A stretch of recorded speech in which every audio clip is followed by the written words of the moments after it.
I'm Chang, Mayor of Taipei City. So first of all, I'd like to express my gratitude to the Harvard Kennedy School, the Bloomberg Foundation, and the Fairbanks Center for the invitation and arrangement. Of course, I'm also flattered that I'm more appealing than tonight's Red Sox game against Baltimore Orioles. Not everyone may be familiar with Taiwan, but we all certainly live in a world driven by TSMC technology. Not everyone may have visited Taipei, but I'm sure we've all heard of Din Tai Fung's dumplings, 小笼包. So Taipei is a wonderland. You can find bubble tea for only $2 US dollars. And you can have delicious fried chicken cutlet for only $3. And almost everywhere in Taipei. So you will soon realize that the people in Taipei are friendly, welcoming, accepting, a spirit that has been passed down for 140 years. Some have described the United States as a melting pot, while I believe Taipei is more like a hot pot. So have you ever tried hot pot for dinner before? I believe so, huh? So it comes with diverse ingredients and rich flavors.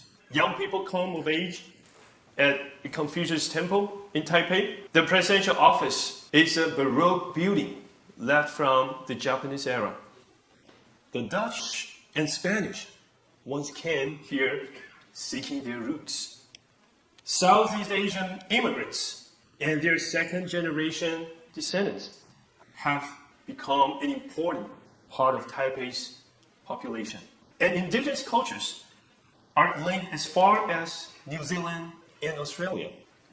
This is a city that is both traditional and innovative, Eastern and Western, a truly diverse metropolis. As the mayor of this diverse and inclusive city, I would like to share with you a photo. So this is a cosplay photo of me as a character called Zoro from the Japanese anime, One Piece. And it was taken at the Taiwan Pride 2023. So before Taiwan became the first in Asia to legalize same-sex marriage in 2019, Taipei had already held our first Taiwan Pride back in 2003. To this day, you can still see the rainbow-colored tiles in front of Taipei City Hall, which is a symbol of our city's pride. A good hot pot offers you a variety of textures and flavors. Taipei is the same. Our friendliness and inclusiveness cultures allow individuals of different ages, genders, ethnicities, and cultures to live comfortably and to express themselves. So if you want me to sum up all of the above in one word, I would say democracy. Democracy is the DNA of Taipei. We continue to deepen our belief in democratic resilience, while some have described our democracy rambunctious. But I like to think of it this way. Democracy is like a spicy hot pot to people in Taipei. It's not perfect. Its spiciness may make you sweat. But you keep coming back for more.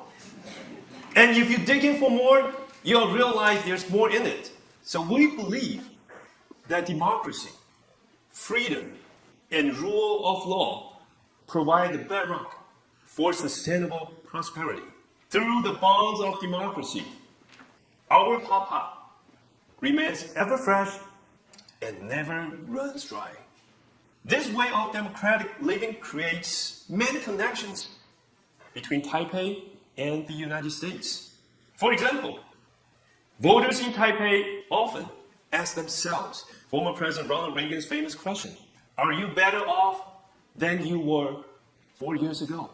As mayor of Taipei, I have been impressed by former President Barack Obama's view that there's not a liberal America and a conservative America. there is the United States of America.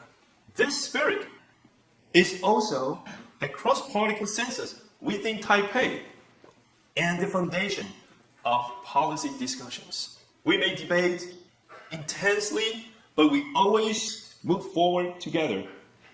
This is our robust democracy.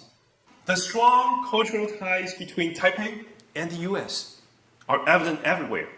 Roosevelt Road, which connects many key official institutions, and National Taiwan University, is named in honor of President Franklin Roosevelt. The MacArthur Bridge, connecting Taipei with nearby Keelung City, commemorates General Douglas MacArthur. The former residence of the U.S. ambassador to Taiwan has become SPA, Taipei Film House, an arts and cultural hub, showcasing international cultural works. The former vacation retreat of the U.S. 7th Fleet Commander is now the Jingguo Qihai Cultural Park. So since I became the mayor, Taipei has made more connections with Harvard. But this year, the Harvard World Model United Nations was held in Taipei. And we also welcome 2 outstanding Harvard students to intern at the newly established Department for Youth of Taipei City Government. And I know Jeanette and Isabel are here tonight. Would you like to stand up and say hi to everyone? So how was your experience in Taipei this summer? Fantastic. Fantastic! We heard it. Before coming to Harvard today, I also had a chance to meet with Michelle Wu, the mayor of Boston City. Her parents were both born and raised in Taipei. As a father of 3, I presented her with a commemorative card from Taipei Parent-Child Center. We talked about how to build a family-friendly city and also compare notes on how to build a resilient city for our future generations. Whether it's in response to natural disasters, extreme weather, or everyday risks, we invest significantly in reinforcing Taipei's resilience and safety. A concrete example was the 7.2 magnitude earthquake that hit Taiwan on April 3rd this year. It's the most severe one in nearly 25 years. On that day, within 5 minutes, my team and I were all mobilized and prepared to respond. Even though the earthquake struck right during rush hour. In Taipei, wherever the mayor is, it is where the Emergency Operations Center is. This incident highlights a common challenge faced by all cities: aging infrastructure. Let me share with you. Over 72% of Taipei's buildings are over 30 years old. There was a research report indicating that if a magnitude 6.2 earthquake strikes directly Taipei, more than 4,900 buildings would collapse. Earthquakes strike without warning, so urban renewal is essential for enhancing resilience. So since last year, we've rolled out 8 urban renewal policies, including an incentive measure called Disaster Resilient Urban Renewal that offers a 30% bonus floor area ratio for buildings that meet criteria in 4 design areas: earthquake resistance, green building, smart building, and accessibility. We hope this will encourage public participation in urban renewal and lead Taipei toward our dual goals of achieving net zero emissions and becoming a safer city by 2050. Another example I would like to share with you is Taipei's original drainage design. Only handle heavy rains of less than 78.8 millimeters per hour. It has become gradually unable to cope with heavy rains in extreme climates. After thorough research and discussion, I made a decision to allocate $200 million over the next 5 years for flood control projects. This will increase the city's rainfall tolerance by 13%, amounting to 88.8 millimeters per hour. We also focus on disaster prevention education, enhancing both the physical and mental resilience of the city. In addition, I believe that every great city is measured by how well it treats its pedestrians. through coordinated efforts across departments. We have designated this year as the Taipei's Year of Traffic Safety, aiming to reduce traffic fatalities by 10%. One notable example is the redesign of the traffic markings outside the baseball stadium in Taipei. As you can see in the pictures, the green pedestrian refuge area and the organized traffic flow lanes have significantly improved pedestrian safety. And this has earned the local positive feedback and the nickname Picasso markings. Speaking of Picasso, while he may be seen by many of his time as too futuristic, Taipei aims to be a future-oriented city. We are fully committed to making Taipei an AI-driven smart city. 92% of the world's most advanced semiconductor manufacturing capacity is located in Taiwan. Beyond our critical role in the AI supply chain, Taipei gathers the best talent from across Taiwan, which is why AI giants like NVIDIA, AMD were drawn here. And just yesterday, we released the AI operational guidelines, marking a key step in integrating AI into municipal governance in Taipei. Taipei is the first city in Taiwan to have our own AI policy. Civil servants will now have clear guidelines to assess whether the use of AI complies with risk regulations, thereby creating an encouraging environment for more innovation. Take the 1999 Taipei City Service Hotline, for example. It's similar to Boston's 311. A team of operators is always ready to answer calls, look up information, and respond to all kinds of questions and needs from citizens. But even the most experienced operator would need time to look up specific details, like the garbage collection schedule for a particular neighborhood, which can waste time for both the operator and the caller.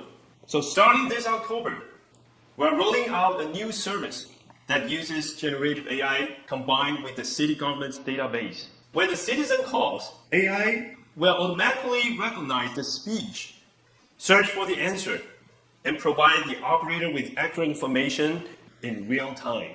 This will save time for both sides and improve service quality and efficiency. To summarize, I believe everyone has already recognized AI's presence in Taipei. I mean, AI is in Taipei. TAIPEI. Well, last but not least, I would like to talk about Taipei's role as a bridge, bridging heritage and innovation. I'm a native-born Taiwanese, and I have been fortunate to be shaped by both Eastern and Western education systems. My cultural roots taught me to respect our history and draw wisdom from it.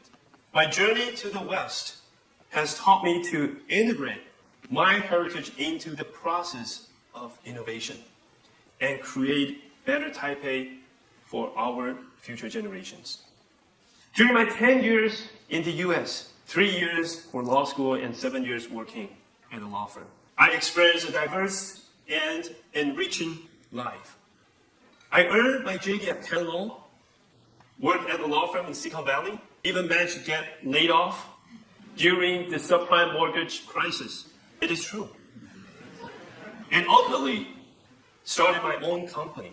These experiences have been invaluable and have deeply shaped who I am today. As a public servant, whether as a legislator between 2016 and 2022, or now as the mayor of Taipei, I draw on this wide-ranging perspective to tackle challenges. My experiences have equipped me with a broader vision, a diversity of perspectives, and innovative thinking. I firmly believe in the power of inclusive governance, which brings together diverse talents and resources.